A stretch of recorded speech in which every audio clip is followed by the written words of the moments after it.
Behold, iX3. No, not I times 3 editor. It's BMW iX3, their new electric SUV. That's better. Sorry about that, everyone. In this video, I'm going to explain to you whether this new electric version of the X3 is better than a Mercedes EQC or an Audi e-tron. And to do that, I'm going to talk you through all the changes and upgrades over the normal petrol and diesel powered X3. And I'm also going to do a range test to see what its real world range is. I'm going to launch it, of course, because it's an electric car. I want to see how quick it is from 0 to 60 because electric cars are about acceleration. I might even try to do a standing quarter mile in it as well if I've got enough room, but hopefully I won't crash while trying to do that. Anyway, we're going to find out what happens. I'm Matt Watson and you're watching Carwow. Buying a new car? Then head to Carwow and my team will help you find your next car at a fair price. Carwow, your one-stop car buying comparison site. Let's kick off this video by talking about the price of the iX3. So it'll start from around £58,000. Trouble is, it's not going to be available for sale in the UK until summer next year. This is a really early press car that we're getting to review. However, if you're chomping at the bit to get your hands on an electric car, we've got a really handy electric car deals page on Carwow with loads of different offers on a wide range of electric cars. What I'm going to do is put a little link up there, which will be popping out now. And if you click on that, you can go check out those offers if you want to. Alternatively, just stay with this video and then maybe later you can just simply Google help me Carwow. My team and I will help you choose the right car for you and get it for a fair price from one of our trusted dealers. To create this iX3, BMW has merely taken the normal X3, ripped out the engine and the gearbox and then fitted an electric motor and some batteries to it and job done. As a result, the design is pretty much the same as before, though there are some key changes, most noticeably here at the front with this new nose that you get for the iX3. The big difference is the grille, which is partly shut off. It's almost like it's got a bunged up nose, though there are still a few vents for cooling the electrical system.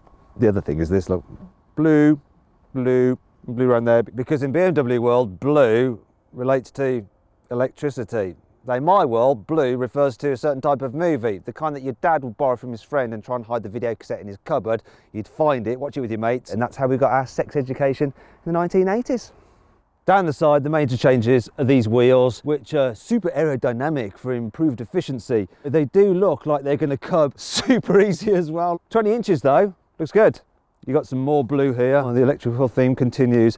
And this vent, it's not a vent, it's fake, but it does have an eye badge on it, so that's fine. It's fine. Here at the back, the major changes are a new roof spoiler and a new rear bumper, both of which apparently improve the aerodynamics slightly over the standard X3, once again to help enhance your range. But then BMW have tried to electrify it a bit, look, with some more blue here, and then these like blue panels, which are sort of where exhaust will go on the normal X3, and obviously you got your iX3 badging as well. I'm not entirely sure they really need to do all these extra blue bits to make it look like, oh look, it's the electric version. Just make it look like the normal X3 and then just have the different badge. Simple. What do you think? Do you agree with me? Is it unnecessary to have to really shout about being the electric model? Let me know in the comments. Here on the inside, you basically got an X3. Quality is generally really good, lots of space, loads of storage, quite difficult to fault, driving position is great, but then they've iX3'd it, so you've got your iX3 badge there, and then blue here, blue starter button, blue here, and the BMW logo, and blue ambient lighting. We've got blue on the dials, and even blue on the infotainment system. Normally that would be orange, the surround of the icons. You get the top of the range infotainment system though on the iX3. It's nice 10-inch screen here, 12-inch digital driver's display, and it's generally pretty good. You've got Apple CarPlay, Android Auto, both are wireless, and you've got gesture control, so you can do things like turn up the volume by doing that with your hand and turning it off like that. Oh no, it's like that. Anyway, good infotainment system. It's not the very best. I do prefer the infotainment system in the Mercedes EQC by the smallest amount. And if you'd like to see my full video about that car and why I prefer the infotainment system, I'm just going to pop a link up there, popping out now in the top right hand corner of the screen. You can click on that and check that out if you want to, or just follow the link below the video. It's an X3, it's good. It's just got bits of blue on it. Here in the back of the iX3, it is identical to the standard X3, which is pretty impressive because the batteries are actually underneath the floor, yet they do not encroach into the passenger space at all. It's because the batteries are so thin and they packaged it really well. So knee room, head room, the angle between your thighs and your legs. It's all the same as in the standard car. It's roomy, you can recline the seats. It's good, I like it back here. Now, if you want full details about the practicality on this car, you know, carrying 3 people in the back and all that kind of stuff, you're better off just watching my normal X3 review, because it's entirely the same pretty much. So I'll put a link to that right there, popping out in the top right hand corner of the screen. You can watch that if you want to. Let's move on to the boot, because something has changed there. Rather appropriately, the iX3, being an electric car, gets an electric tailgate as standard.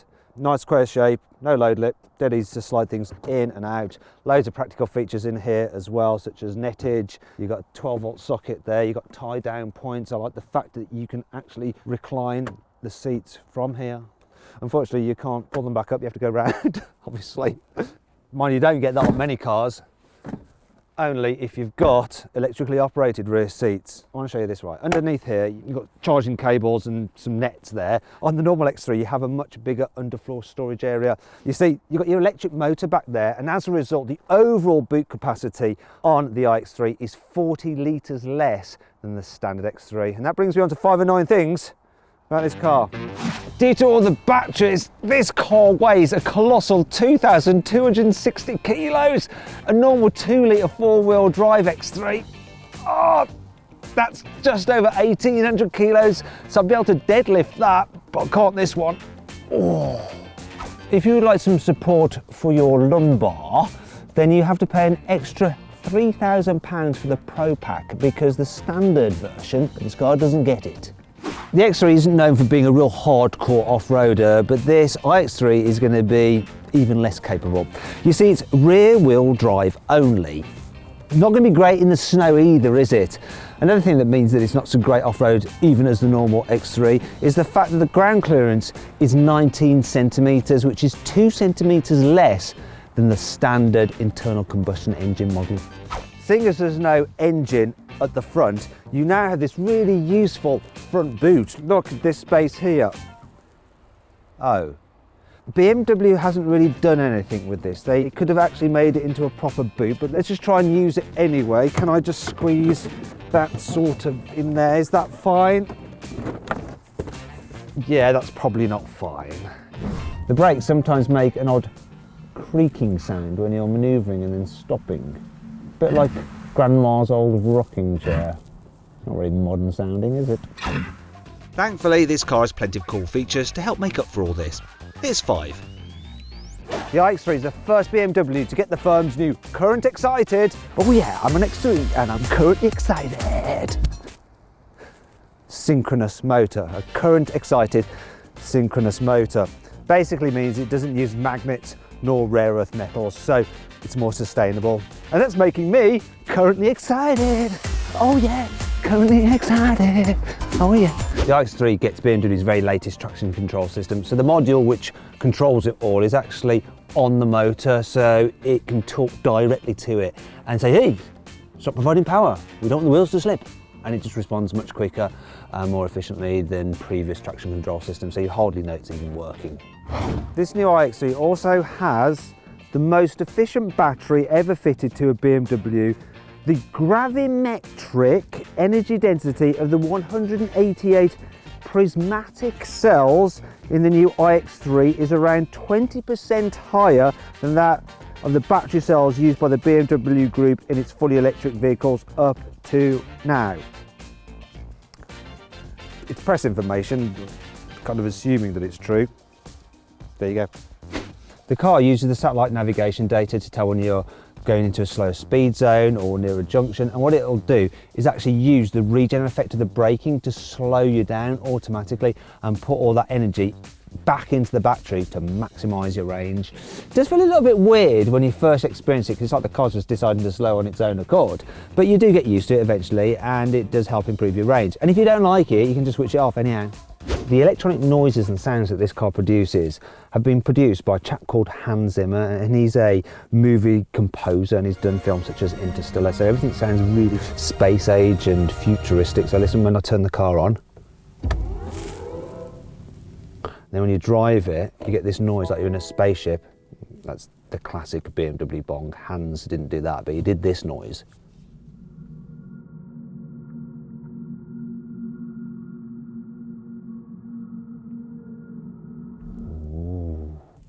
And then when you turn it off, it makes this noise. Let's talk about motors, batteries, charging and stuff. So you've got a single rear mounted 286 horsepower motor driving the rear wheels, and it also pumps out 400 Newton meters of torque. Obviously being electric, it's instant torque as well. You've got an 80 kilowatt hour battery pack. To charge it, if you're at a 150 kilowatt charger, you can do it from 0 to 80% full in around about half an hour. If you've got a 7 kilowatt wall charger like at home, you can charge it from empty to full in around 12 hours. So a bit longer than you should be sleeping really. So as soon as you get home, plug it in, should be ready to go for work in the morning. If you're driving and you need to top up and you can find a fast charger, you can charge up to 60 miles of range in just 10 minutes, which is pretty good. Now let's see what this new BMW iX3 is like to drive. Start off with lower speed, such as when you're driving around town. Like all electric cars, very, very quiet and relaxing and easy to drive. In fact, I'm going to put this into B mode, that's braking mode, so it's emphasising the regenerative braking. And if I lift off, will it actually stop completely?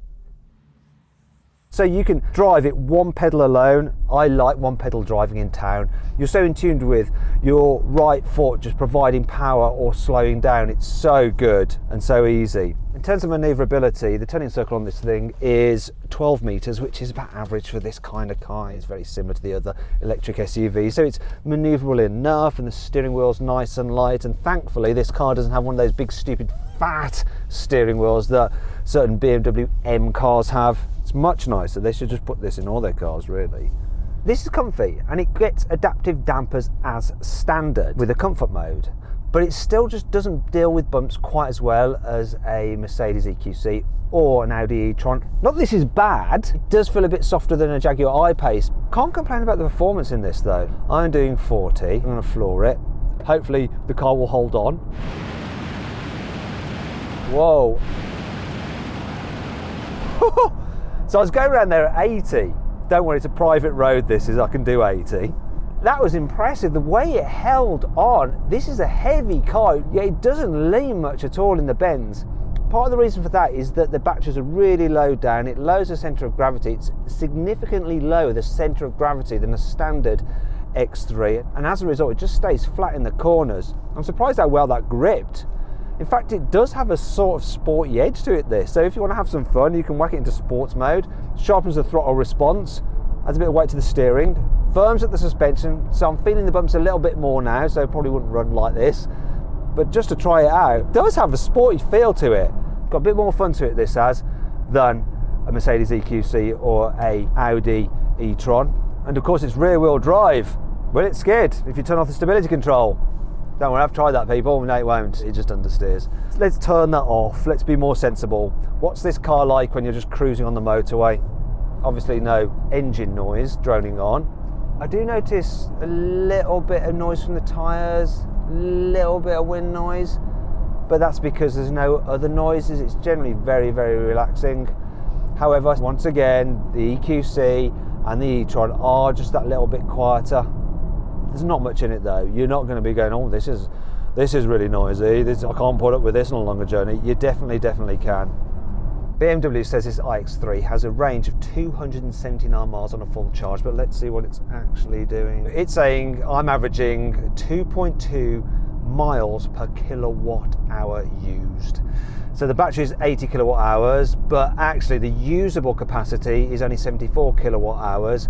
Keep some spare so you don't damage the battery. So if I do the maths, 2.2 miles per kilowatt hour, 74, come on, you're good at maths at school. 163 miles. So the real world range I'm getting out of this is 163 miles. Quite a lot less than claimed. But to be fair, that is the same story with this car's competitors. So not great, but kind of what you expect for these kind of cars. One last thing to do. Let's check out the performance. I want to launch it. I want to see how quick it is from 0 to 60, and hopefully I've got enough room to do a standing quarter as well. Specialist timing gear here. I've got the kind of sportiest settings. I've got sport traction on as well. Now BMW says this car will do 0 to 60 in 6.8 seconds, but we'll find out now. What will it really do? Hold on the brake, release brake, go. Come on, get going. That's 60. Ooh, 5.96 seconds, not bad. What are we going to do the standing quarter mile in? And can we squeeze it in before I crash? Big bend coming up, quarter mile there. Way. Oh, made it. 14.53 seconds for the quarter mile. Not bad, not incredible.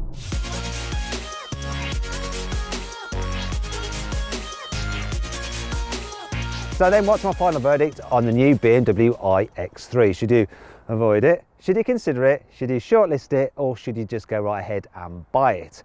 Well, I reckon you should consider the iX3. It's a pretty decent electric car. It's just a bit odd that it's an X vehicle that doesn't have four-wheel drive. That truck's about to start up. Blue, blue, blue, because in BMW world, blue means electric. Again, blue, blue. It looks like it might be done after this.